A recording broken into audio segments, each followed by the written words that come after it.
tecnólogo do presente, profissionais do futuro, compreendendo a formação, desafios e suas oportunidades. Um tema bastante interessante para a área e, neste momento, eu quero ler aqui o mini currículo do mediador, que é o Júnior Branquinho, como ele é conhecido, né? Sobrenome. Exato. O Jovino Alves Branquinho Júnior é o mediador desta tarde. Ele é diretor do portal Paralegal, tecnólogo em gestão de serviços judiciais e notariais, com LLM em direito contratual, autor do livro Gestão de Serviços Judiciais e Notariais, o Manual da Profissão. Tornou-se referência nacional em sua área por meio do canal Portal Paralegal no YouTube e da Academia Paralegal, plataforma de cursos livres voltada à formação de profissionais em rotinas jurídicas, notariais, contratuais e administrativas. Atua com elaboração de contratos empresariais para startups e empresas de tecnologia e preservação ambiental, registro de marcas no INPI e consultoria em gestão jurídica para otimização de processos paralegais.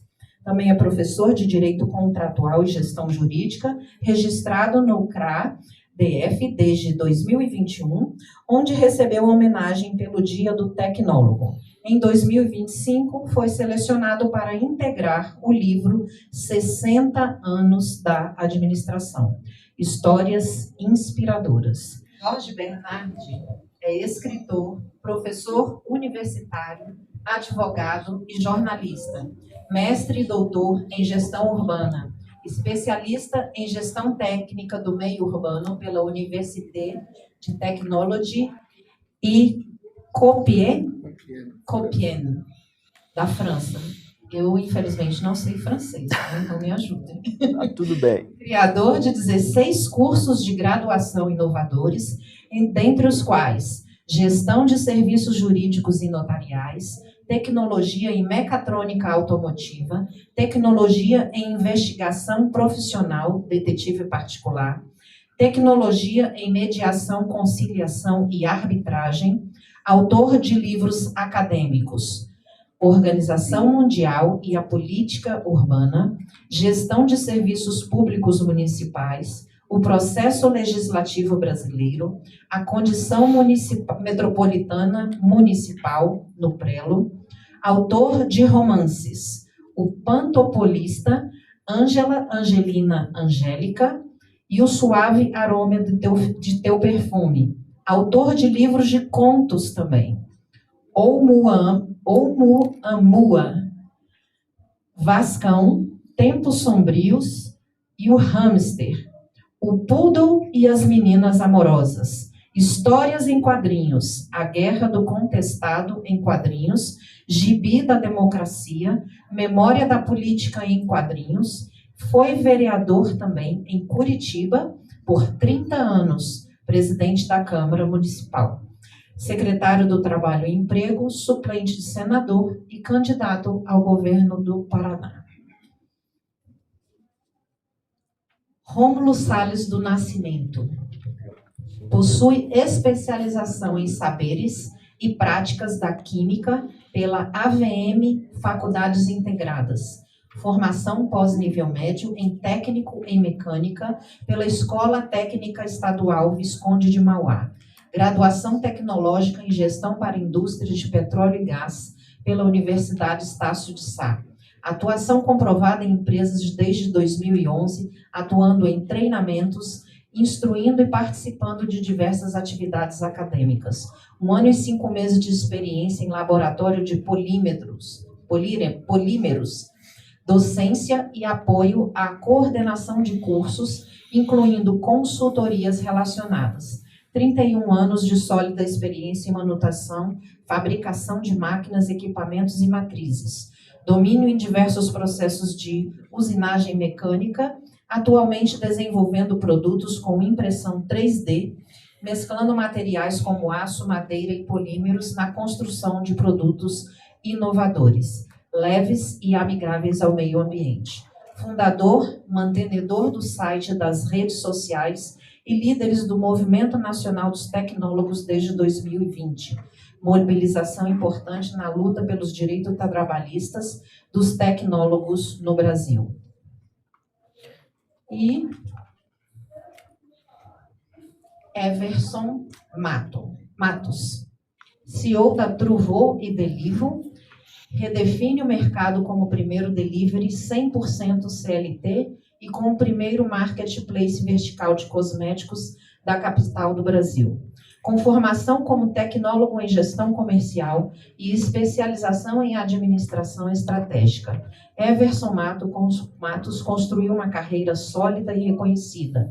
Atuou à frente de diversos projetos estratégicos em grandes empresas e startups de destaque, incluindo Moto, OLX, Zap Imóveis, Viva Real, Sua House, Casamentos.com, Instacarro, dentre outras. Sua trajetória é marcada por uma visão estratégica e liderança orientada por resultado, que são base para o desenvolvimento de grandes soluções de mercado. Por meio da Truvô e da Delivo, Everson Matos continua a fazer a diferença na vida das pessoas através de suas ações de impacto e do compromisso de construir modelos de negócios mais justos e eficientes, contribuindo para o desenvolvimento socioeconômico sustentável em todas as camadas de atuação. Então, uma salva de palmas para os nossos palestrantes. A palavra, Júnior Branquinho.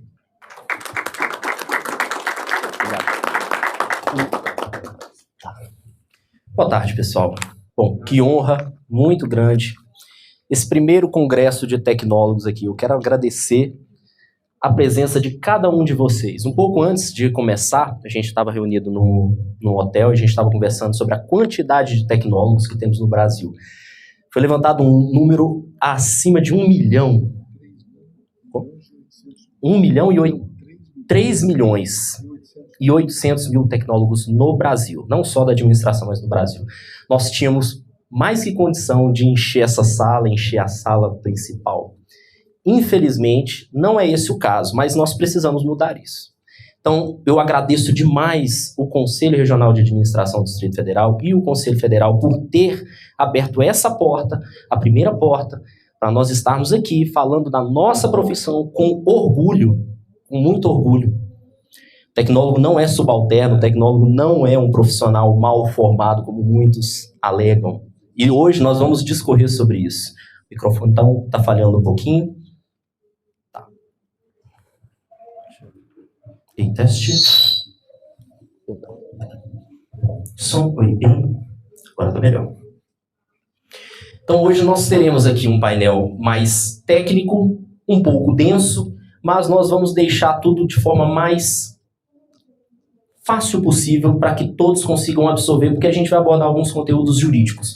Pela natureza da minha graduação, eu me debrucei sobre isso, trouxe especialistas da área, advogados, tecnólogos, pessoas da área do ensino também, que participaram de criação de cursos superiores de tecnologia. Então, o primeiro ponto que nós precisamos abordar é o propósito das graduações de tecnólogo. Qual é o propósito desses cursos? Por que eles existem? Qual é o objetivo central desses cursos? Então, começando, eu quero abordar aqui esse parecer do MEC de 2001, do CNE. O tecnólogo deve estar apto a desenvolver de forma plena e inovadora. Prestem bem atenção, né, Nascimento? Você fez puxou aqui, de forma plena e inovadora. Atividades em uma determinada área profissional. Portanto, nós temos liberdade de atuação. Não se trata de uma profissão que deve ser subordinada a A ou B. Nós temos liberdade de atuação na área de formação. Então, temos isso aqui na criação dos cursos de tecnologia, já esse ponto principal. E aí nós temos também a resolução normativa número 504 do Conselho Federal, que abraçou os cursos de tecnologia conexos à administração, que reforça o que foi dito lá. A atuação dos profissionais de que trata a presente resolução é restrita à respectiva área de formação acadêmica. Portanto, se eu sou tecnólogo em gestão de serviços jurídicos, eu tenho autonomia na atuação da gestão jurídica. Se você é formado em gestão pública, da mesma forma, gestão ambiental, da mesma maneira. Então, aí a pergunta que fica... Perdão, apagou aqui.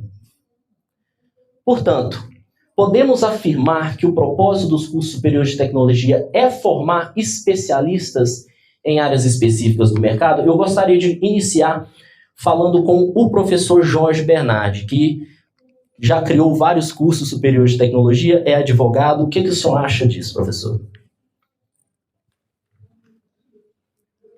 Boa tarde a todos. Eu quero dizer que eu concordo com essa pergunta. Sim, o propósito dos cursos superiores de tecnologia é formar especialistas em determinadas áreas, mas objetivando o mercado de trabalho. O Branquinho falou que eu criei alguns cursos. Na verdade, eu criei 16 cursos, muitos dos quais inéditos. E um deles foi justamente o curso de serviços jurídicos e notariais, que hoje nós estamos usando, que o MEC recentemente colocou no catálogo de cursos tecnológicos e alterou uma palavra de jurídicos para judiciais. Nós defendemos ainda a palavra jurídicos, porque nós preparamos esse curso para ele atuar numa área que havia carência de formação de profissionais, que é aquele profissional que atua junto ao cartório judicial e extrajudicial. Nós temos hoje no Brasil cerca de 23 mil cartórios, então é uma imensidão de pessoas que trabalham, tanto cartórios judiciais e extrajudiciais. E também uma área mais ampla, que é, por exemplo, a gestão de escritórios de advocacia. Nós procuramos fazer isso. Hoje nós temos grandes escritórios que são maiores do que muitas grandes empresas no Brasil. E também na área de assessoria parlamentar das câmaras de vereadores, do Congresso Nacional, das assembleias legislativas, assembleias distritais. Então, esse curso é um dos muitos, e a grande vantagem do curso tecnólogo é que ele é rápido, a pessoa é preparada para o mercado de trabalho e para resolver problemas. E por isso, Branquinho, eu concordo plenamente com isso. Eu acho que nós já tivemos 230 cursos tecnólogos no catálogo, hoje temos em torno de 195 aproximadamente, e tem uma série lá que são específicos para os militares. Então, que são para o cidadão comum, como nós, em torno de 160 cursos tecnólogos, mas está aberto para cursos inovadores, como foi no início os serviços jurídicos e notariais. Perfeito, professor.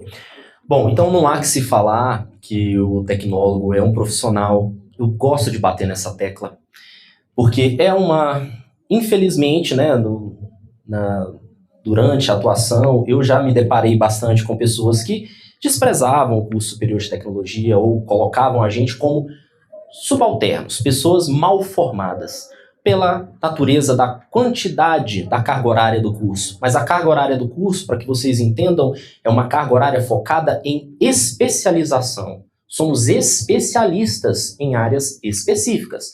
Não estamos aqui para confrontar bacharéis em administração, não estamos aqui para confrontar bacharéis em direito. Nós estamos aqui para atuar na área específica de atuação. Então, portanto, Se uma empresa precisa de gestão jurídica, eu estou aqui. Se uma empresa precisa de gestão ambiental, temos os tecnólogos de gestão ambiental, e é simples assim. Eu acho que a gente precisa compreender a especificidade da nossa graduação para a gente poder avançar. E é nessa que a gente já começa a entrar aqui nesse nosso segundo tema, que é a insegurança jurídica na atuação e nas atribuições dos tecnólogos. Nascimento, você gostaria de complementar alguma coisa sobre aquela questão do propósito da graduação? Sim. Boa tarde, gente. Eu gostaria de, externar a profundidade do grau tecnológico, né? Eu sou tecnólogo em gestão para a indústria de petróleo e gás. As pessoas podem achar que simplesmente eu vou trabalhar com ERP, exploração e produção de petróleo. Mas se eu olhar para o meu currículo, vocês vão ver que eu trabalhei em várias coisas, né? Porque petróleo, ele não é só o combustível, tem o comestível, tem os produtos químicos que são derivados do petróleo, né? O chocolate que você come em casa tem petróleo. Olha, tem gente espantada aí, né? Porque o chocolate, na temperatura normal, ele não se sustenta. Então, você vai precisar colocar ali um produto ali para ele poder permanecer em estado congelado, para você comer. Senão, não vai conseguir comer aquilo ali. Tá? Ele vai derreter, obviamente, chocolate mole ninguém gosta, né? Mas você está comendo petróleo. Você não sabe. Cosmético, né? Os cosméticos que você aplica na pele, o batom que você usa, tudo isso tem derivados de petróleo, tá certo? Ah, mas faz mal? Não, gente, não faz mal, porque a química está aí para poder proteger todo mundo, né? E interessante a gente pensar na profundidade que é o grau tecnólogo, né? Porque na hora do marketing se faz aquela menção de que o curso é rápido. Gente, ele vai de 2.000 horas a 3.000 horas. Eu acho que não era necessário falar que ele é rápido, né? Porque você já está vendo a quantidade de horas. O que difere ele da graduação normal, da graduação tradicional? É a profundidade, né? Eu, em algumas conversas até com o Carlão, né, em 2020, Carlão teve no nosso evento online, quando a gente estava em pandemia ainda, a gente falou de um termo cunhado por um engenheiro que participou do nosso evento, que foi o sniper, né? O cara que atira com um revólver normal, ele tem uma visão limitada, ele não alcança com profundidade. O sniper, ele enxerga lá no final da pista, e o tecnólogo é esse sniper, né? Agora, sim, uma outra questão que eu sempre falo com o Branquinho. O gestor de petróleo e gás é só gestor de petróleo e gás? Não. Eu estou preparado, está lá no meu currículo, para gerir qualquer empresa, porque eu estudo basicamente gestão. Então é preciso compreender essas nuances da graduação, para quando se for pensar em lei ou resolução, a gente fazer justiça para aquela graduação, né? Então, assim, esse cara vai trabalhar com gestão para qualquer empresa, né? Está no currículo dele, só precisa ser reconhecido. Ele vai trabalhar com petróleo e gás. O Branquinho me perguntou se petróleo e gás trabalharia num laboratório, né? Eu falei, sim, eu já trabalhei.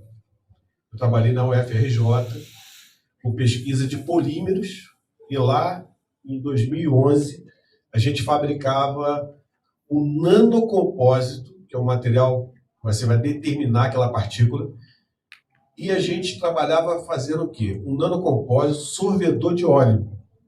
Era um pozinho que a gente jogava em cima do petróleo derramado, vinha com ímã e sugava o petróleo. Então, isso é muito importante a gente perceber, né, como o alcance dessas coisas, né? O profissional trabalhar fazendo esse tipo de componente. Obviamente, eu estava inserido na química por conta da pós-graduação em química, mas só de ter o nome petróleo, você estaria inserido na química também, né?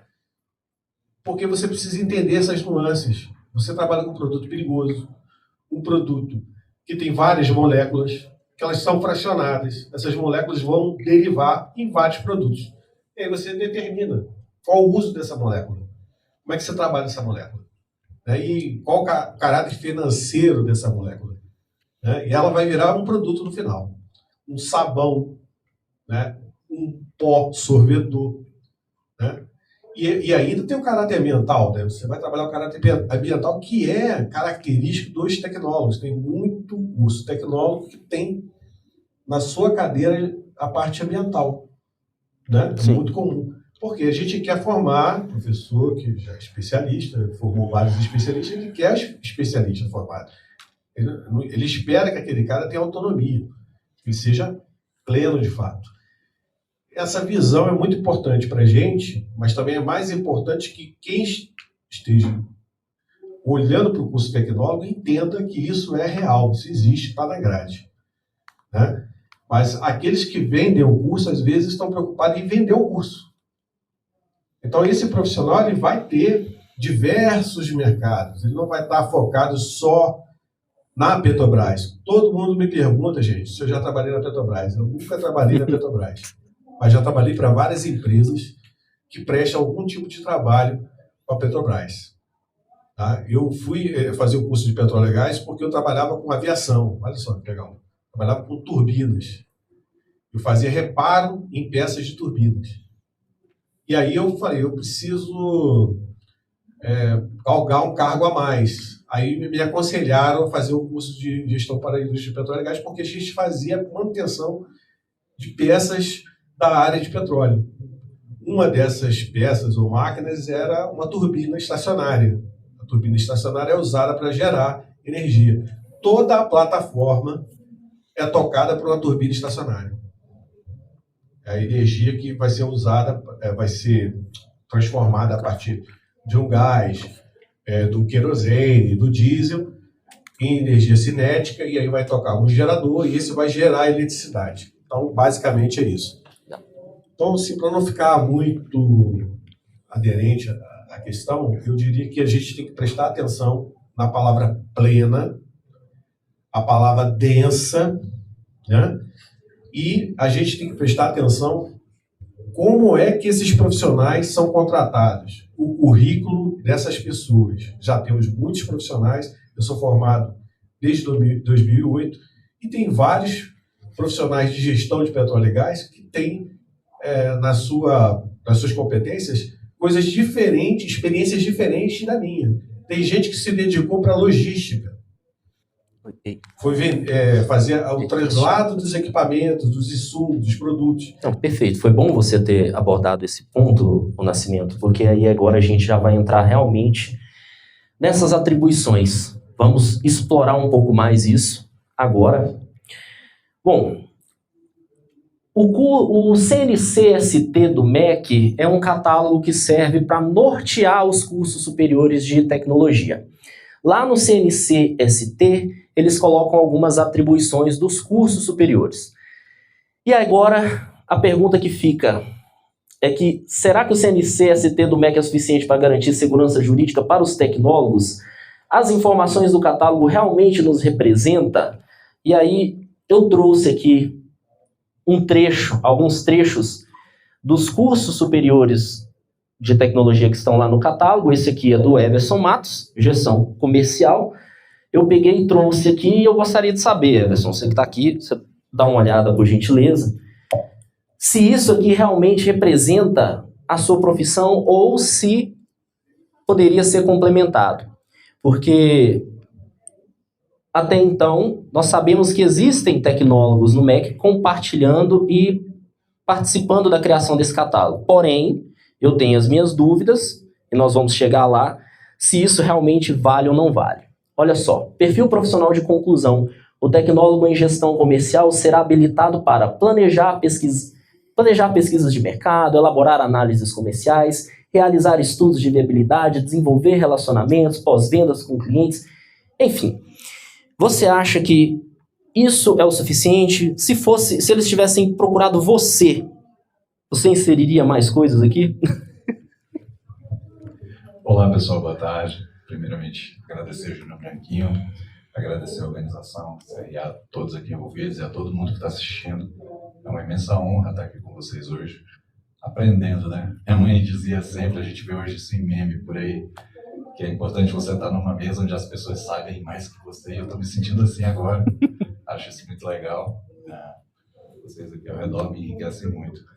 E respondendo a sua pergunta de forma objetiva, Branquinho, eu acho que sim, muito do que está dito aí, se não na integralidade, muito perto disso, é pertinente, porque eu sou gestor comercial, tecnólogo, e é incrível como na jornada de um empreendedor, principalmente no Brasil, você é exposto a muitos desafios. A trajetória normal de um empreendedor, isso em grande parte das vezes, nasce de uma experiência prática ali na ponta, fazendo alguma coisa, no meu caso, vendedor. E as empresas optam, muitas das vezes, por falta de preparo, em eleger um bom vendedor a um gestor. E, na maioria das vezes, termina mal, né? Isso terminou mal comigo também, em algum momento da minha vida. E, quando isso ocorreu, eu descobri que eu era, um bom vendedor e não era um bom gestor. Eu não sabia nem o que era ser um gestor. Então, o resultado da companhia desce, eu me frustro, a empresa se frustra, o mercado fica frustrado, porque eu, como representante de uma companhia, não consigo entregar ao mercado aquilo. E essas formações, elas utilizam de mecânicas muito interessantes. A primeira delas é o tempo, o encurtamento do tempo, para que essa pessoa, que sequer teve a oportunidade de pensar em se tornar um administrador de fato ou algo assim, tenha, de forma segura e prática, uma formação em tempo hábil, para que ela não precise parar a rotina dela de estar ativa no mercado para se dedicar veementemente aos estudos. Então, é um modelo muito interessante e sim, é condizente com a realidade. Você fazer leitura de mercado, entender. Você precisa, para montar um negócio, falando comercialmente, negócios que envolvam vendas, principalmente, saber precificar, saber fazer uma análise de SWOT básica, do que tem ali de oportunidade, de ameaça, enfim. Todo mundo aqui, se não empreendeu, convive com alguém que empreende bem pertinho e consegue respirar junto dessas pessoas as dores que envolvem, né, a dinâmica de um empreendedor. Sim, cara, eu acho que Sim. faz sentido. Sim. Oi. Para gestão comercial, realmente abrange bem. Gestão de petróleo e gás.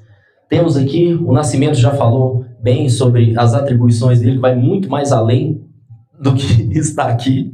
E aí nós temos, por fim, gestão de serviços judiciais e notariais. Antes era gestão de serviços jurídicos e notariais, que seria o correto. E eles mudaram sem questionar ninguém, sem perguntar para ninguém, mudaram para gestão de serviços judiciais e notariais. Para quem é dessa área, sabe muito bem que a área judicial é uma área privativa dos advogados. Advogados, juízes. Então, se eles colocam serviços judiciais e notariais, automaticamente eles acabam nos colocando como subordinados, automaticamente, de advogados.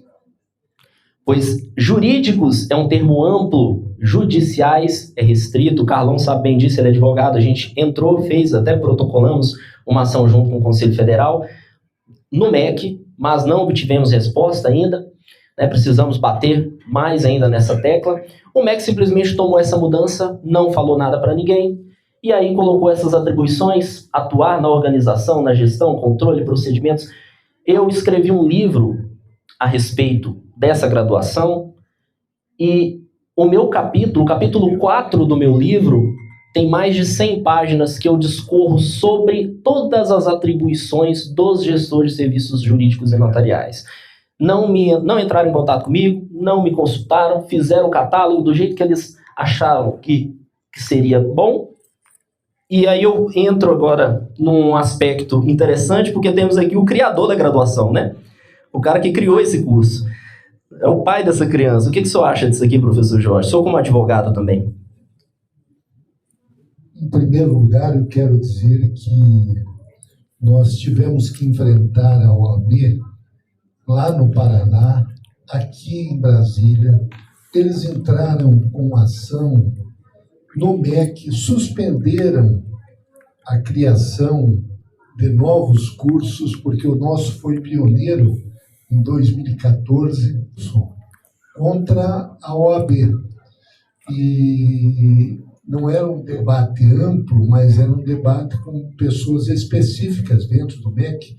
Tinha mais ou menos umas 30 pessoas de várias áreas e ficaram só os 2 advogados da OAB com a mesma posição. Os outros todos se posicionaram a favor do nosso curso. Hoje, nós temos 130 faculdades no Brasil que oferecem o curso de gestão de serviços jurídicos e notariais, agora mudado por algum burocrata do MEC para serviços judiciais e notariais. Só nós, na Unip, onde eu sou o vice-reitor, nós formamos 9.235 gestores de serviços jurídicos e notariais. Isso num período de 10 anos. O que eu quero dizer para vocês? Nós vamos resolver isso aí, Branquinho, tranquilamente. A forma, eles não entenderam o espírito desse curso. Mas o mais importante para mim, que sou apenas 20 anos professor, é ter surgido muitos alunos em todo o Brasil, mas especialmente você, Branquinho, que levou esse nosso curso num patamar nunca imaginado, com o teu canal no YouTube.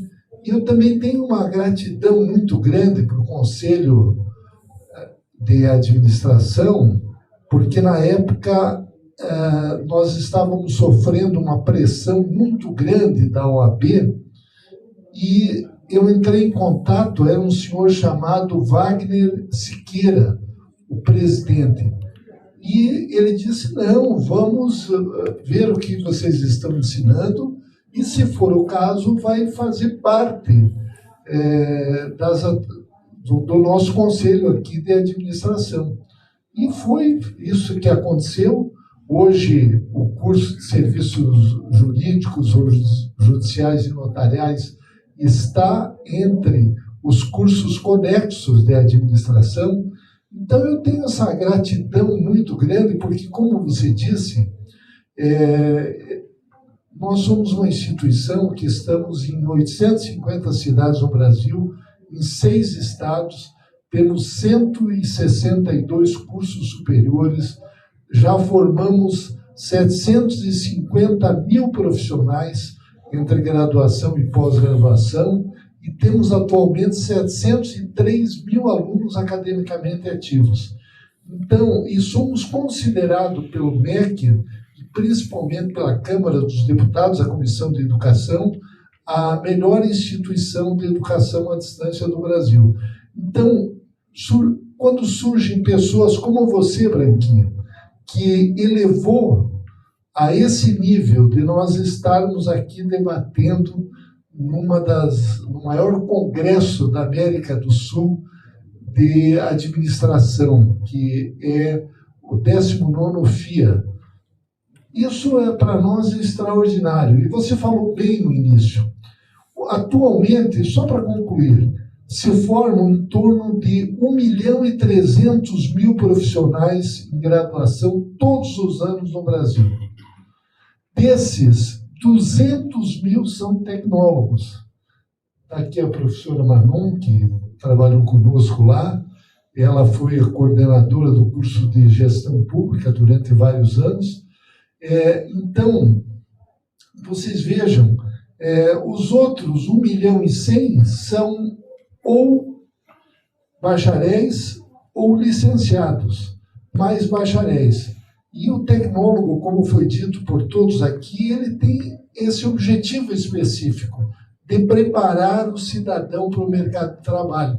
E uma das hipóteses, quando eu pensei no curso, depois com o apoio de outros professores, Branquinho, não havia hipótese do profissional liberal. E você criou esse mercado do profissional liberal de serviços jurídicos e notariais. Parabéns. Obrigado, professor. Bom, na verdade, professor, eu me ancorei bastante naquela disposição do MEC sobre a questão do plena, né, Nascimento? Atuação plena. Então, já que podemos atuar plenamente em áreas específicas, sim, podemos ser autônomos nas nossas áreas. Só que aí entra aquela questão. O que o tecnólogo de fato pode fazer? Que área a gente pode atuar? Porque existem atividades privativas de outras profissões. Por exemplo, gestão de serviços jurídicos, você já deve estar pensando nisso aí, vai ter problema com o advogado, como o professor disse, tivemos e ainda temos. Como a gente norteia isso? Como a gente explica para os advogados quais são as nossas atribuições, quais são as atribuições deles? O que a gente faz, o que eles podem fazer? Como vocês puderam perceber, o catálogo do MEC não representa bem isso. E aí, esse ano eu tive uma grata surpresa, numa audiência no Senado, fiquei sabendo que o Conselho Federal de Administração protocolou o projeto de lei 4486, que regulamenta os tecnólogos conexos à administração. Então, aqui eu trouxe só um trechinho, pessoal, para não ficar maçante, para não ficar chato, a gente vai entrando direto nos pontos, vamos abordar aqui de forma bem dinâmica, a partir de agora, porque a gente tem pouco tempo. Eu quero mostrar alguns pontos aqui, primeiro de gratidão e de discordância, claro. A gente está num espaço democrático que a gente precisa conversar. E já que o Conselho Federal nos deu essa oportunidade de estar aqui, nós estamos aqui para discutir os tecnólogos. Então, aqui no artigo 1º diz que essa lei regulamenta o exercício da profissão de tecnólogo nas áreas conexas à administração, abrangidas pela fiscalização, enfim. Ok. E aí entra essa parte aqui. O artigo 3º. As atividades e atribuições profissionais do tecnólogo serão previstas de acordo com a análise do projeto pedagógico. Opa! Aí temos um ponto. Projeto pedagógico e MEC. Como vocês viram anteriormente, nem sempre o MEC acerta. E a gente vai nortear os tecnólogos por meio do projeto do MEC? Não pode ser assim. E com matriz curricular informados pela instituição de ensino em resoluções específicas do Conselho Federal. Não está neste projeto de lei, eles não definem ponto a ponto de cada tecnólogo. E não precisa ter dó de folha, não precisa ter dó de artigo, não precisa ter pena, pode colocar, gente. Não tem problema. Então, o que eu estou propondo aqui, estou trazendo à baila, é que o Conselho Federal deve abrir a discussão com os tecnólogos, convidar os tecnólogos para a discussão e para o debate, tanto que eu fiquei sabendo desse projeto no dia do Senado. Ninguém falou nada comigo, né? Não que eu seja alguém tão especial assim, mas como eu já estou aqui há um tempo falando de tecnólogo e tudo mais, eu gostaria de contribuir. Eu sei que eu posso contribuir. Conheço pessoas que também podem. Então, o Conselho vai colocar resoluções para nortear isso. Resolução é uma coisa que entra presidente, sai presidente, ele pode mudar. Ele pode chegar e mudar. Fala, não concordo com isso aqui, eu vou tirar. E aí volta. Que segurança jurídica a gente tem para os tecnólogos? Como nós vamos atuar plenamente, tranquilamente, se não tivermos isso previsto em lei? Portanto, né, o que eu coloco aqui é o seguinte: o que o CFA e o CRA precisam fazer para elaborar um projeto de lei robusto que garanta representatividade e segurança jurídica aos tecnólogos. Nascimento, vamos lá, meu amigo, contigo. Isso é interessante, veja. O tecnólogo que não tem formação em direito vai falar de direito com vocês. Eu. Certo? Jurisprudência recente no STF, tá? Tá falando lá sobre os tecnólogos e bacharéis de optometria. Teve um caso recente, uma discussão que é perfeitamente plausível. Os médicos entraram em discussão com os optometristas, o Carlão já sabe, né? Porque eles estavam dizendo que o optometrista não poderia fabricar lente, medir a lente, fazer o trabalho que eles estudaram para fazer. Subordinando, né, Nascimento? Porque o médico, né, ele é o canetinha dourada, né, o alecrim dourado, e ele não queria que o optometrista fizesse o trabalho. Mas ele é um profissional de nível superior. No passado, tinha o prático. E aí a gente concorda que o prático não tinha tanta qualificação técnica. Mas, enfim, a discussão foi para o jurídico, tramitou, chegou no STF. E aí o que aconteceu foi o seguinte: os médicos perderam a causa. Tá?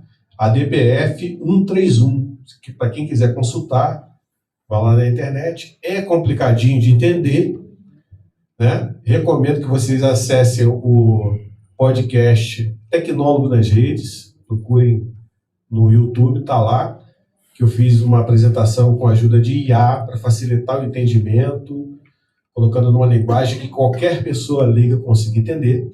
Essa DPF, ela classificou jurisprudência assentando o artigo 5º, inciso 13º, onde a lei não impede o trabalho é livre, né, porque é cláusula pétrea, não pode atacar essa cláusula aí. Só, e aí como o Branquinho já disse, com perfeição, né, a gente só não pode fazer o trabalho se ele for privativo da profissão. Perfeito. Agora, esse privativo, ele se refere a coisas que vão atentar contra a sociedade e não para trazer uma segurança para uma classe, uma restrição de trabalho para uma classe. Aliás, é muito comum nas profissões que algumas profissões façam o mesmo trabalho. Isso acontece com técnico e engenheiro, tá? Que já pertenceram ao mesmo conselho de classe. E aí, como novo entendimento, eles passaram a ter o próprio conselho. Inclusive, eu sou técnico, sou registrado no CRT, tá? Não poderia estar no CRA porque tem um impedimento legal para estar em 2 conselhos de classe, tá bom? E isso eu também falei para o Branquinho sobre isso. A gente acaba que eu tive que estudar um pouquinho sobre lei para poder entender essas coisas. Isso é coisa recente, não é novidade, é uma novidade, não é uma coisa que está falado lá atrás, eu e o Carlão falando lá em 2020, a gente comentou essas coisas que a gente tinha a percepção que estava errada. Mas, de fato, agora tem uma jurisprudência que é benéfica. O que eu falei com o Branquinho, que isso cria uma janela de oportunidades para o CFA. Por quê? Se o optometrista, que é bacharel, consegue trabalhar em conjunto com o tecnólogo, né, e eles vão caminhar para o conselho deles, então significa que tem uma janela de oportunidade aqui no CFA. Sem criar subordinação, né? Sim. Porque o que a gente está falando sobre essa questão de subordinação? Por exemplo, alguns conselhos de classe colocam o tecnólogo como subordinado do bacharel. Então, o tecnólogo só pode assinar tal documento se o bacharel ratificar. O tecnólogo só pode agir em tal área se o bacharel ratificar. Não. A gente não concorda com isso. Não concordamos com isso, a legislação não concorda. Então, nós estamos aqui abrindo esse diálogo exatamente com a intenção de criar um grupo de trabalho, trazer essa conscientização para todos vocês que estão aqui, que o projeto de lei é muito bem-vindo, ele vai mudar bastante, vai ajudar muito, mas é necessário que isso esteja previsto na lei e não nas resoluções. Precisa estar na lei, não precisa ter medo, pode pôr na folha, né? Não tem problema não, deixa lá. Mas aí procure os tecnólogos, converse com os tecnólogos e vamos tentar entender o que cada tecnólogo pode fazer e com respeito às áreas privativas das outras profissões. Nosso tempo nesse tema encerrou, então agora nós vamos falar um pouquinho aqui sobre oportunidade no mercado de trabalho para os tecnólogos. Eu quero exemplificar aqui de forma bem rápida para vocês. Claro que eu vou falar da graduação que eu me formei, que eu estudei a respeito, né? Falo com propriedade. E a gente fala das áreas de atuação, eu coloquei ali senso comum. Os tecnólogos, muita gente pensa que os tecnólogos têm aquela área, né? Só fechada aqui. Então, qual que é o senso comum desse curso, quando você escuta esse nome? A gente pode atuar em quê? Escritório de advocacia, concurso público, a maioria acha que é só concurso público, ou cartórios. Esse é o senso comum, isso é o que todo mundo pensa. Só que depois de muito tempo, depois de muito estudo, depois de muito entender, olha aí, ó, pensamento lógico e estratégico. Não é só aquilo ali. Órgãos públicos e privados, prefeituras, câmaras municipais, fóruns, delegacias, escritório de advocacia, contabilidade. Você fala assim, contabilidade? gestor jurídico em contabilidade. Pessoal, contabilidade atua com área trabalhista, fiscal, tributária. Precisa de alguém para ajudar ali. Não fazer serviço privativo da advocacia, mas auxiliar nas atividades dentro daquela contabilidade. Imobiliária? Como assim? Imobiliária trabalha com registro de imóveis, contratos de compra e venda, locação, notificação extrajudicial, né, para cobrança, mediação de gente que está devendo. Então, vocês estão entendendo a profundidade que o Nascimento falou naquela hora, como é amplo, como a gente pode pensar de forma disruptiva e não ficar só naquela coisa que não é só isso aqui, não é. Então, eu gostaria também, agora, de conversar, aproveitar nosso querido Everson aqui, que é um empreendedor de sucesso. Quem é aqui de Brasília, com certeza, já deve ter ouvido falar na Truvô, que é uma empresa... Eu vou utilizar um exemplo aqui, mas eu sei que não é assim. Mas é como se fosse um Rappi, um iFood, não é um iFood, não é um Rappi, mas é parecido. É uma empresa de entregas de moto e... Aqui, ó, Truvô e a Delivo. O Everson, ele é tecnólogo em gestão comercial. Então, eu queria que você contasse um pouco, Everson, como que essa graduação fez você avançar a nível de construir duas empresas milionárias, sendo tecnólogo. Conta um pouquinho pra gente. É bem curioso, né, falar sobre isso, porque todo mundo aqui é de Brasília. Quem é de Brasília aqui? Todo mundo. Acredito que vocês já devam ter sido impactados em algum momento aí pelo serviço da Truvô. Se não foram, deverão ser brevemente. Vocês devem ver umas motinhas laranjadas aí povoando Brasília no trânsito. Essa logomarca, né? Essa logomarca aí. E tem uma base bem grande na IPTG. Vamos para Curitiba, vamos sim. É bem bacana, é um modelo de negócio disruptivo. E é muito importante, como eu estava falando anteriormente, da graduação, da capacitação feita, porque grandes desafios surgem e às vezes a gente tem grandes ideias e a gente não está preparado para colocar aquilo em prática, né? E essa formação mais rápida, mais consistente e objetiva nos permite em tempo hábil não perder o time. Falando de negócios, o ambiente... A minha empresa é uma startup. Apesar de eu ter moto, homem, sistema, eu sou uma empresa de tecnologia. E as startups, elas são caracterizadas basicamente por modelos de negócios que escalam. E hoje em dia, num mercado tão competitivo e tão dinâmico, só é permitido que você escale alguma coisa com a tecnologia te dando apoio. E escalar algo também é muito possível quando você se propõe a resolver problemas complexos. Então, ele citou aqui o Rappi, o iFood. Todo mundo aqui já percebeu alguma coisa do iFood. Do Rappi eu não sei, mas do iFood com certeza. E hoje, isso tem gerado uma discussão até jurídica, né? Bastante relevante no país. Recentemente, o STF obrigou o iFood a pagar 10 milhões de multa por infringir as leis trabalhistas, né? Então, a minha empresa surgiu justamente fazendo o caminho inverso há alguns anos atrás, colocando homens em regime de contratação CLT, ou seja, eu tenho uma empresa, vulgarmente falando, de motoboys, onde nenhum é autônomo, todos são CLT, a primeira empresa do Brasil que faz isso. Parabéns. Obrigado. O grande desafio disso, dentre muitos, é estar preparado para fazer isso. Então, eu precisei de assessoria jurídica pesada. Eu precisei, falando de democracia, chamar o sindicato dos entregadores para a minha mesa. Hoje eles têm uma célula dentro da minha empresa. Eles me regulam diariamente, me ajudando a não sair do caminho, para proteger os meus profissionais, os meus colaboradores. Então a gente cria um ambiente de segurança para eles e, ao mesmo tempo, gera para a sociedade um valor agregado absurdo.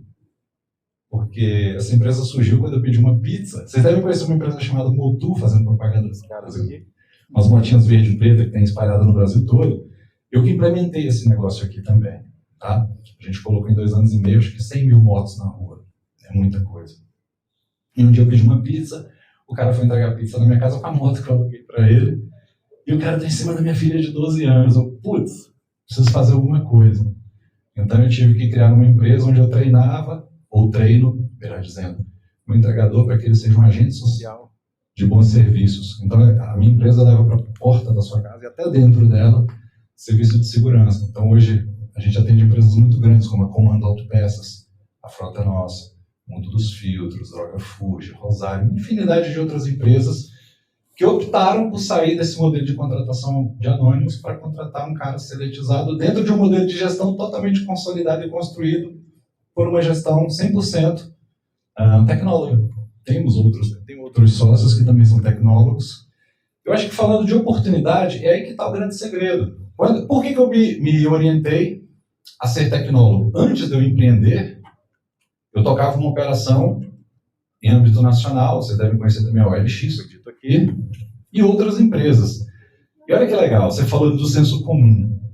Dentro do senso comum, no ambiente corporativo, existe mais um ponto, que é, as empresas têm selos de qualificação, Great Place to Work, aqueles selos que as empresas ganham, e dentre esses, os pré-requisitos para isso, é que o staff da empresa seja formado, tenha nível superior. Então, naquele momento, eu despertei para isso, para me formar, para não prejudicar a empresa que me recebia ali como funcionário.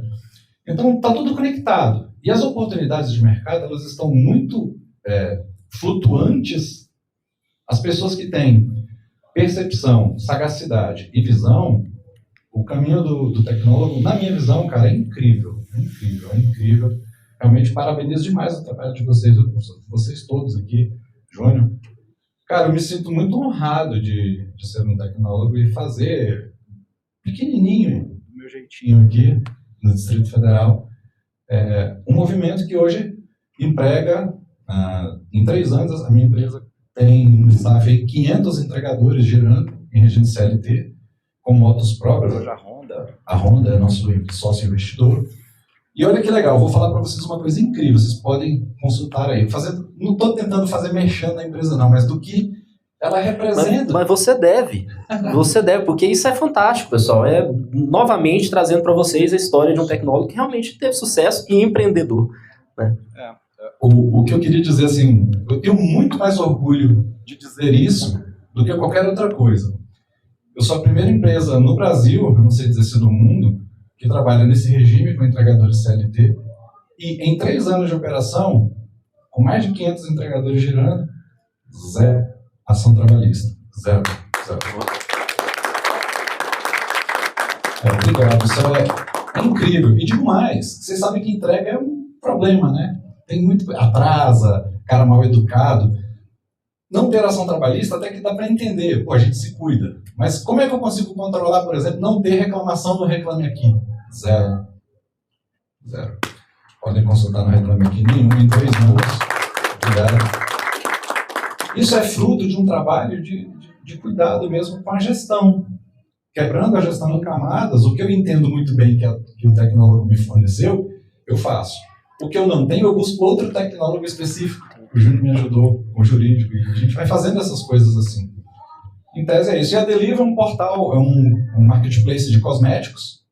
Todas as marcas estarão presentes ali, e os salões de beleza têm um login sem e revendem para os seus clientes. Então, vende mais barato, em média 20% que o mercado no Brasil. E a entrega acontece em 3 horas de forma gratuita pela moto da Turbo. Então, é um negócio... Criou uma coisa que alimenta a outra. E hoje a gente está com Boticário, Truss, Vela. Todas as grandes marcas estão adotando o nosso modelo, incorporando isso ao modelo de negócio deles, gerando muito mais produtividade, menos risco. E, obviamente, um serviço de qualidade elevada para a sociedade, para a população como um todo. É isso. Parabéns. Reforça, pessoal, mais uma vez, que os tecnólogos são incríveis. São profissionais bem formados, formados em suas áreas específicas. E reforça mais uma vez, né, a importância desse projeto de lei, que já está lá no Senado. Conseguimos, né? Está lá. Agora falta chamar a gente para conversar, para a gente fazer algumas alterações, propor algo para que esse projeto de lei venha robusto e forte. Professor Jorge, o senhor gostaria de fazer alguma consideração nesse final? Bem, eu só quero parabenizar o Everson pela sua empresa, pela sua visão. Eu até estou escrevendo, vou adiantar aqui, um ensaio sobre o espírito de servidão. Vocês sabem que todos nós, eu sou descendente de italianos, mas se você pegar na história da humanidade, todos nós, os nossos ancestrais, num determinado momento da história, foram ou servos ou escravos. E nós temos esse espírito de servidão, muitas vezes, que às vezes a gente tem dificuldade de vencê-lo, porque surgiu alguns anos atrás essa ideia do empreendedor, mas o empreendedor sem a proteção social, o empreendedor sem a proteção social, como nós vemos aí, cerca de 1.800.000 brasileiros trabalhando em aplicativos sem nenhum tipo de segurança, isso é um prejuízo para toda a sociedade. Por isso, quando nós vemos um caso concreto como o teu, Everson, eu fico muito entusiasmado, porque nós podemos acreditar que esse é o verdadeiro empreendedorismo. Ou seja, a pessoa respeita o outro, o cidadão. Nós lá na Uninter, eu tenho aqui a professora Joyce, que é a nossa gestora, ela... Levanta a mão aí, Joyce. A Joyce é administradora e ela é também gestora pública. Nós na Uninter nós temos um princípio, que é o da legalidade. Tudo nós fazemos dentro da legalidade.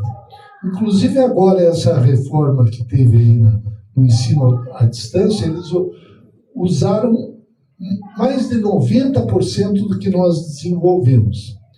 Porque o que nós precisamos fazer é com que surjam profissionais bem qualificados dentro da lei, para que eles possam servir à sociedade. Então, Júnior, eu sou teu fã já, desde que você ampliou os horizontes do curso de serviços jurídicos e notariais. Mas agora também fico fã aí do Everson Matos, porque ele provou para essas plataformas que é possível ter uma empresa de sucesso pagando os direitos sociais. Meus parabéns. Tá. E hoje eles me contatam, Nascimento, sua palavra sobre como a gente deve nortear daqui para frente as coisas. Primeiro, Branquinho, queria te agradecer. Você foi um cara que abriu portas aqui no CFA. Agradecer o sistema CFA. E não é de hoje, a gente já vem conversando ao longo dos anos com algumas pessoas. É um sistema que está aqui, acho que é o primeiro sistema, pelo menos que eu dou conta, que recebe os tecnólogos, né? Promoveu um grande esforço, um esforço financeiro, um evento dessa magnitude, com grandes profissionais, que eu já, antes desse evento, já estava admirando, e agora mais ainda. Estou muito honrado de estar aqui. Trocar com vocês, eu acho que é muito importante, né? Dizer que o tecnólogo vai ser um grande parceiro do bacharel, certo? Em qualquer área de atuação. Eu acho que a palavra parceria é muito importante para a gente ter o respeito de ambas as partes e crescer juntos, tá? Então, assim, nós temos grandes possibilidades, sim. Precisamos participar de todas as discussões, no caso, ao Congresso, né? Para que haja esse acordo legal, esse pacto legal, e que a gente possa garantir a nossa inserção de fato no Conselho, fato e de direito, né? Tá na lei, não tem como alguém, por exemplo, processar o sistema, né?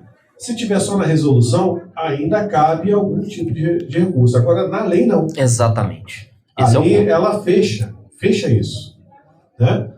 E estando na lei de forma justa, o Conselho sai fortalecido.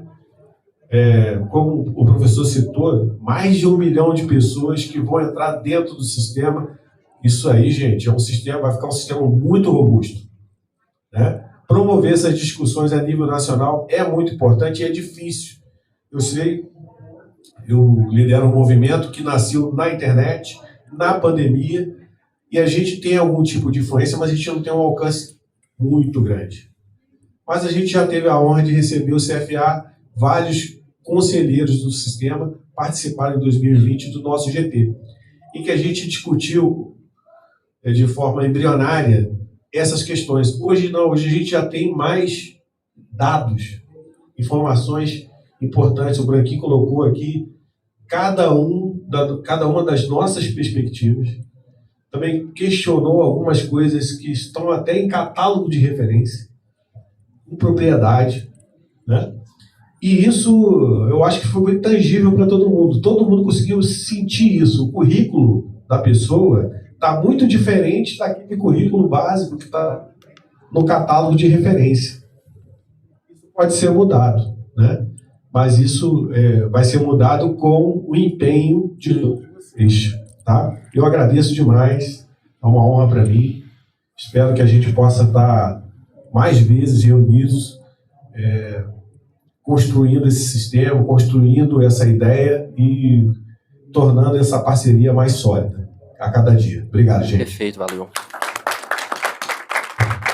Sorteio.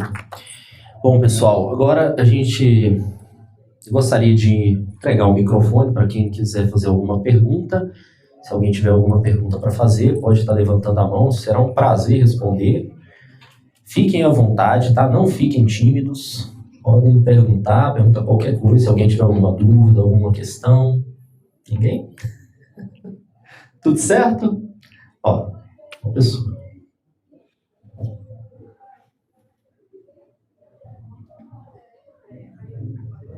Olá, boa tarde. Boa tarde. Meu nome é Tatiana, sou do Conselho Regional de Administração do Rio Grande do Norte. E eu acreditei que entrei na sala certa. Apesar de ser bacharel em administração, né, eu trabalho dentro da área de fiscalização há quase 30 anos. E lá, pelo menos na minha terra, a gente sempre valorizou o tecnólogo, mas agora, nesse momento aqui sentada, teve uma grande mudança de chave, né? Eu estou muito surpresa, não sabia que tinha um congresso para tecnólogo. Eu achei que foi um marco muito importante. Eu vou levar isso lá para o Rio Grande do Norte. Eu acho que isso é somente o começo.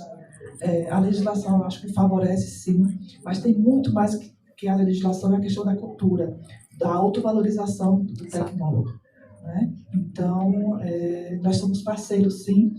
A gente nunca tratou o tecnólogo como auxiliar, ao contrário, como protagonista. Quando a gente explica qual é a atividade que ele tem, eu digo, é a mesma do administrador, mas dentro do campo da formação. Perfeito. Então, ele pode ser o que ele quiser, né? Uma frase muito conhecida, mas era só mais para parabenizar. Incrível o seu projeto, o seu trabalho, né? O Everson, isso. Achei muito legal também. A Uninter também, que bom. Legalidade, eu acho que ela faz parte, está dentro do nosso espírito, né? E era mais só para deixar registrado, porque eu fiquei muito encantada com tudo que eu ouvi por aqui. Parabéns pelo movimento, parabéns vocês. Valeu, obrigado. Mais alguma pergunta? Fiquem à vontade. Vamos lá. Não? Opa, temos ali.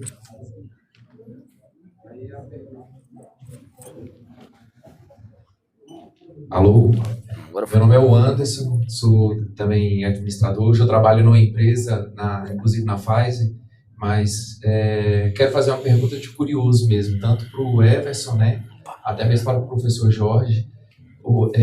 Nesses grandes desafios, principalmente quando a gente fala de empreendedorismo, que a gente sabe que precisa ter uma inteligência emocional, uma competência técnica, uma paciência para você ver a coisa acontecer. O que é que sustentou chegar lá, onde está o professor hoje ali à frente da Uninter, está o próprio Everson à frente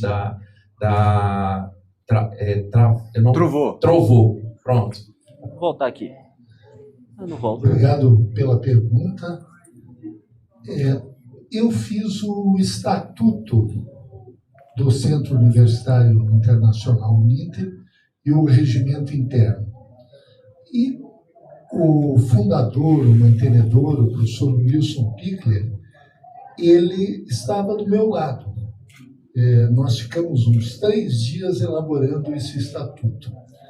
E uma das coisas que ele fez questão que estivesse lá no nosso estatuto e no regimento interno é a questão da ética.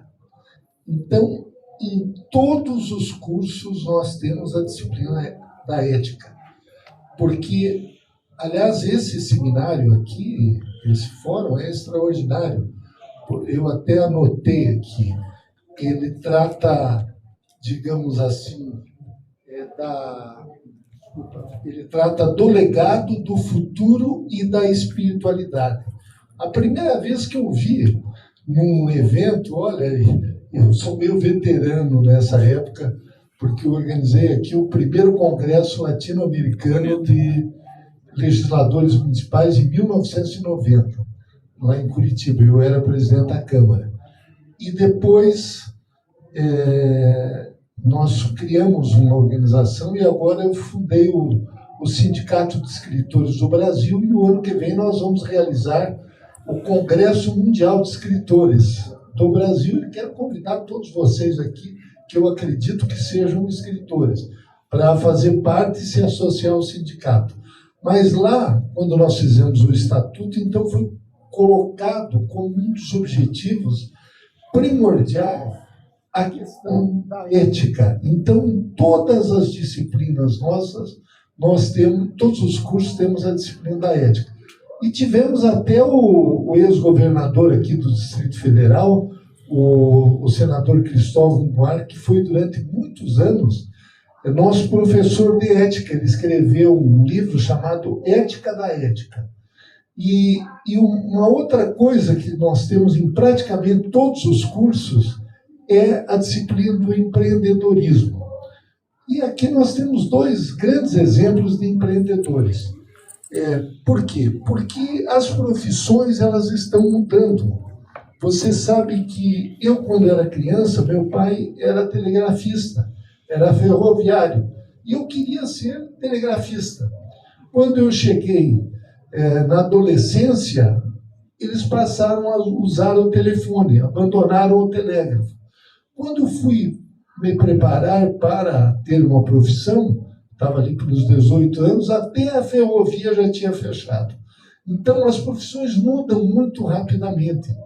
E por isso que lá na Uninter nós já criamos mais de 40 cursos inovadores.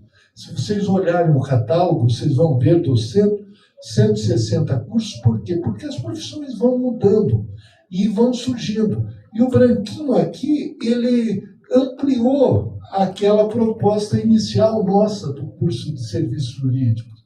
Ele deu uma visão que mesmo eu e os demais professores que atuamos lá não tínhamos. Entende? Então, ele ampliou muito mais e ele só não incluiu ali no seu... Não coube. Ele incluiu como um profissional liberal. Então, o que eu quero dizer que a educação tecnológica ela é algo que você tem que estar sempre se atualizando. E é isso que nós fazemos, porque senão você perde. Eu dava aula ao vivo para 6.000 alunos. Se eu não me atualizasse, automaticamente, no começo da educação à distância, o pessoal ligava e dizia, olha, professor, já surgiu uma coisa nova. Então, esse é um desafio não apenas para quem se formou, mas também para quem é o instrutor, o professor. E basicamente, esses 2 princípios nós adotamos, claro, além das disciplinas técnicas que fazem com que você aprenda aquela atividade, aquela profissão. Obrigado.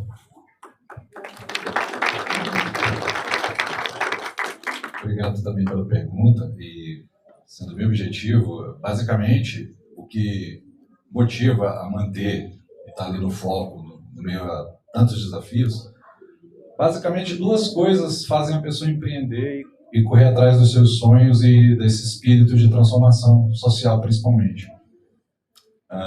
O primeiro deles é o inconformismo, é não aceitar as coisas como elas são simplesmente por assim serem, quando você identifica que aquele ser, daquele modo, não é o que você idealiza, o que você mentaliza como um bom padrão, enfim.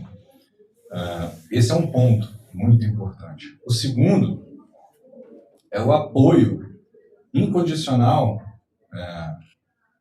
das pessoas que estão próximas a você. Porque é uma jornada muito solitária, né, a do empreendedor. Como diz o Lázaro, né, o Silvio. Cara, o cara que quer mover alguma coisa nesse sentido, ele tem que estar preparado para dormir com barulho. Esqueça a paz. É uma confusão que você vai entrar aí, que não tem tamanho, mas como diz a Ana Carolina, o caminho era o que eu queria achar. Não era o objetivo final. A jornada é que é o grande lance, como diz aqui em Brasília, do rolê. Então, se preparar, ser resiliente, basicamente, é tudo isso. Então, assim, você tem que ter sempre pessoas ao seu redor que te inspiram, te motivam e que conseguem compartilhar do mesmo ideal que você. Tendo isso, você tem um caminho muito interessante para desenvolver. Minha esposa, tudo isso aqui começou, não é fazendo média por conta dela. Ela tem um estúdio de beleza e sofria muito e eu resolvi criar isso tudo para ajudar a ela. Ajudando a ela, eu percebi, caramba, quantas igual você sofre? Poxa, dá para ajudar todo mundo. Então montei um sistema de beleza e na pandemia fecharam-se os salões. Então, a história toda começa por aí, mas não vamos entrar nessa seara, não. Mas respondendo objetivamente, cara, resiliência é muito importante e inconformismo. Perfeito. Bom, pessoal, mais alguma pergunta? Mais? Não? Claro. Bora.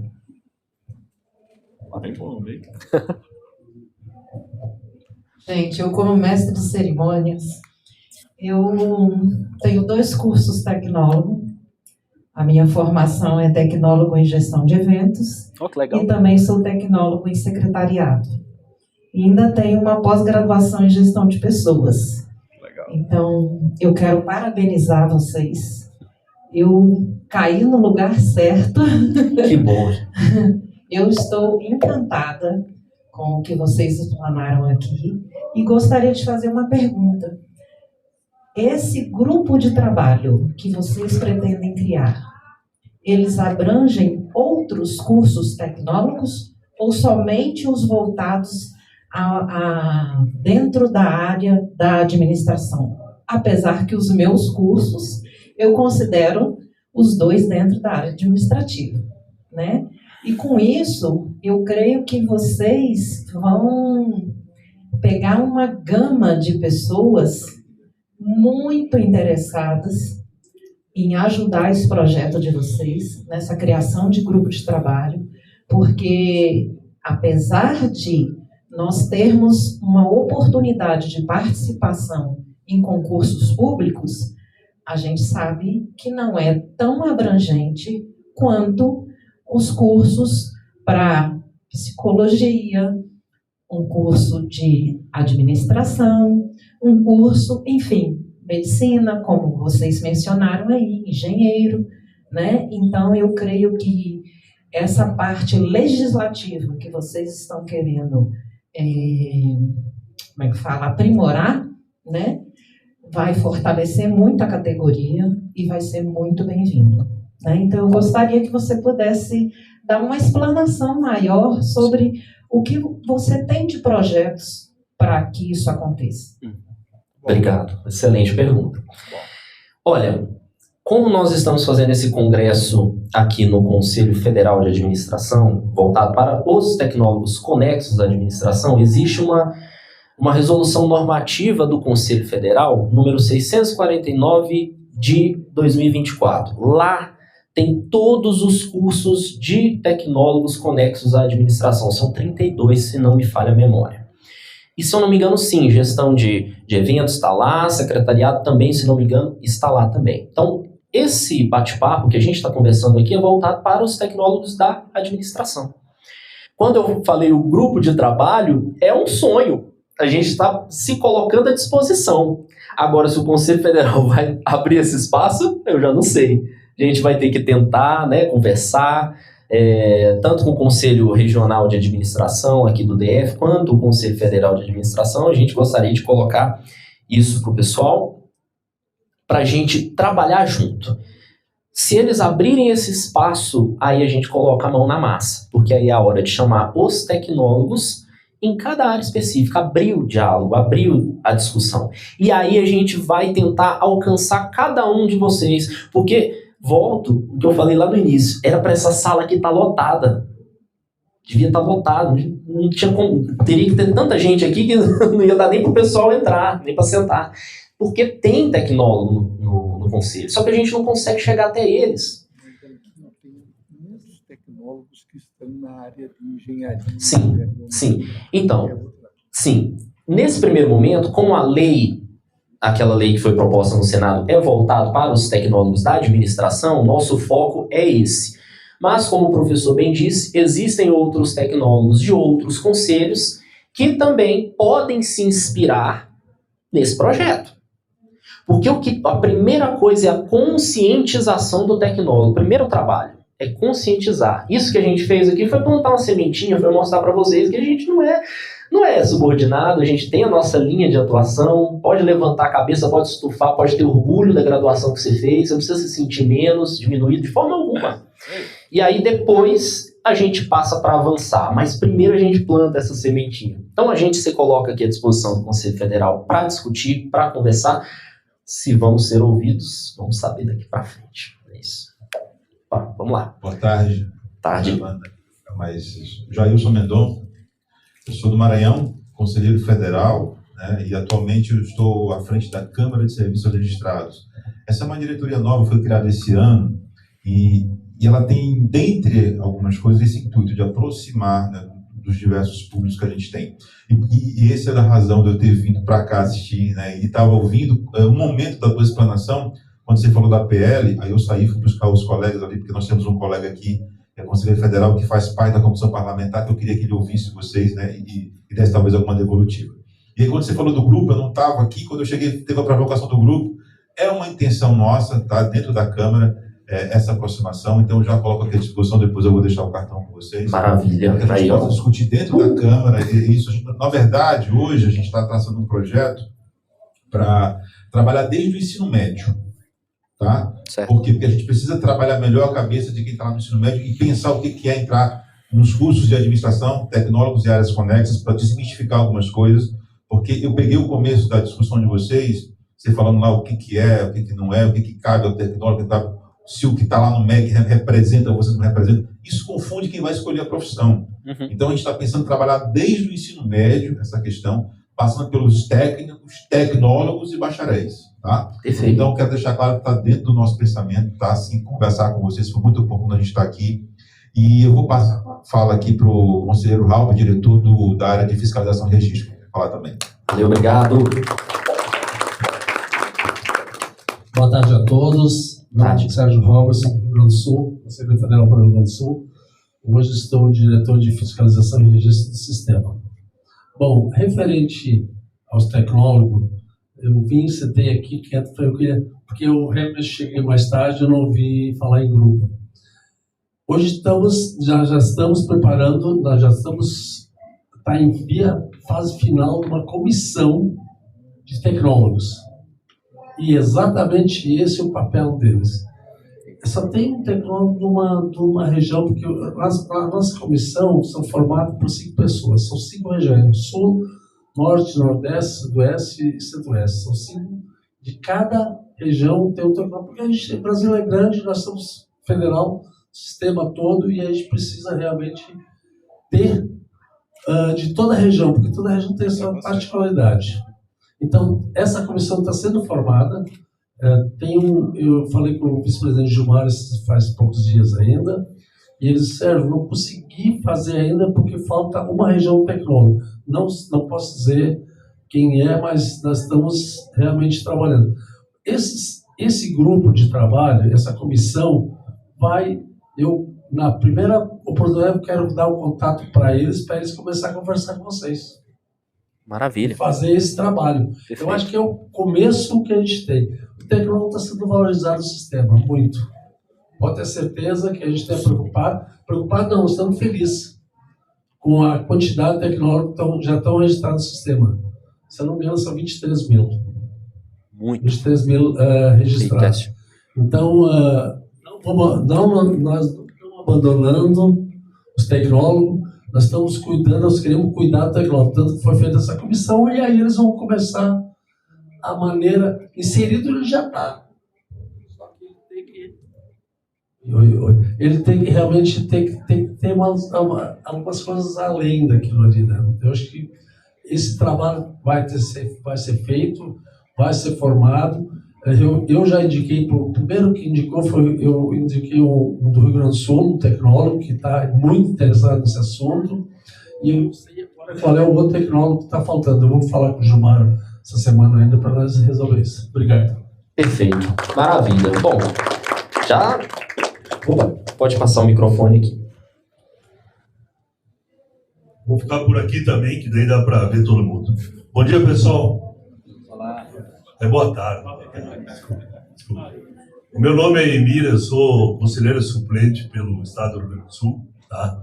Fico feliz, professor, quando a gente vê as instituições de ensino cada vez mais se voltar por essa palavra, que é a grande palavra de ordem no momento, que é desafiadora, que é a questão de ética. Né?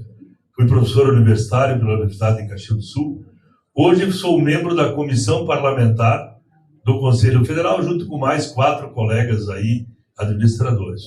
Hoje pela manhã também nós estivemos lá na Câmara Federal, falando com um deputado que é relator de 2 grandes projetos de interesse da nossa área aí, da administração, que é a questão de administração de condomínios, certo? Que é um assunto aí que algumas pessoas desvirtuam a essência do projeto e do pleito que o Conselho Federal está trabalhando nisso, dizendo, mas agora se eu sou morador do prédio, então eu tenho que ter o registro. Não é verdade, não é isso. Nós estamos buscando proteger a sociedade daquelas pessoas que buscam como atividade econômica. Aí sim, porque é gestão, sim, é gestão pura. Todos nós subimos nessa questão muito forte. E também um outro projeto que é a questão da gestão pública, que há uma tentativa, infelizmente, né, por parte de alguns deputados e de alguns senadores, que é uma minoria, mas infelizmente há ainda pequenos movimentos de desregulamentação de produções. E todo mundo sabe disso, que toda hora, né, a gente pega essa questão, né? Então, só dizer também que nós também estamos acompanhando o projeto que lá está tramitando, tá? Nós temos essa comissão. O Conselho Federal, inclusive, tem um escritório que cuida de todos os projetos dentro da Câmara Federal ou do Senado, é um escritório que é contratado, que qualquer movimento que tem em qualquer um dos projetos, quer na questão dos tecnólogos, quer nas questões outras ligadas às áreas da administração, como a... Gostaria de fazer uma pergunta, perdão. Claro.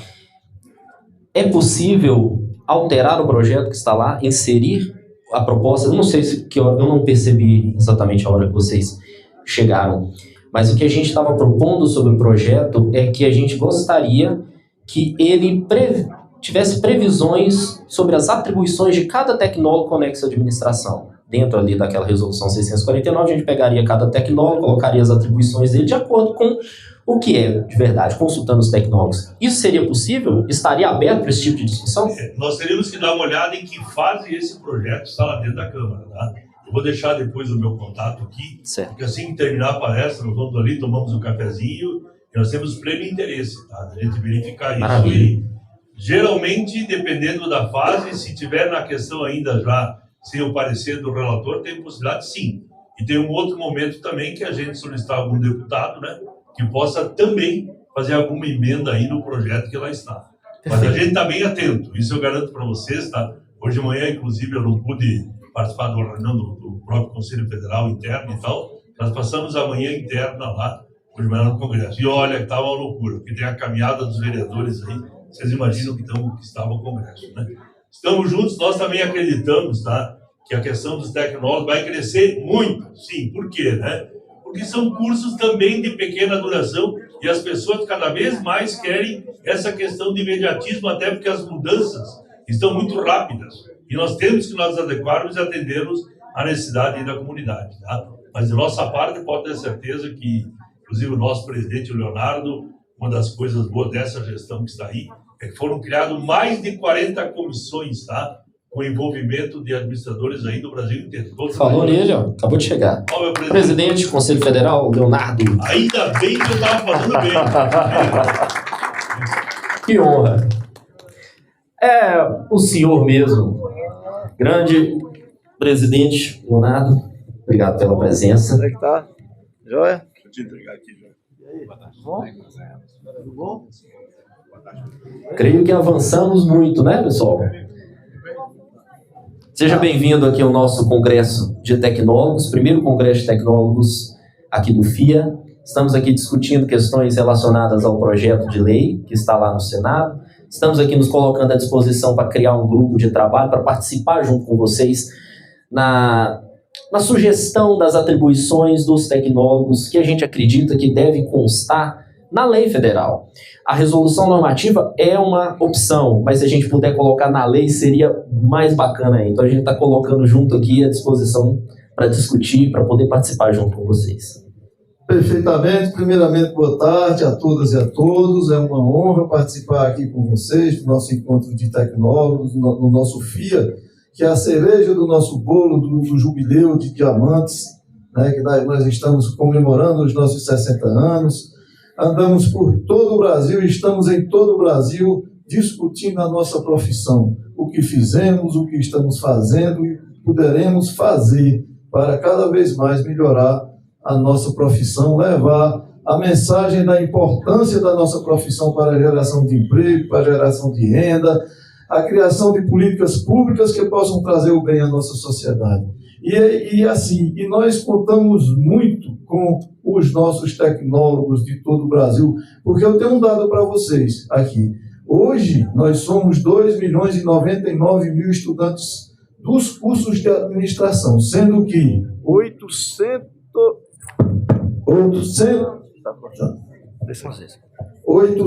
e poucos mil dos cursos de administração e mais de 1.200.000 dos cursos tecnológicos, né? Então, nós temos um olhar especial para os nossos tecnólogos. É tanto que estamos imbuídos na defesa desse projeto de lei, aceitamos sim e precisamos sim discutir com vocês e falar em projeto de lei. Nós temos uma comissão especial de ação parlamentar, que o EMI faz parte, né?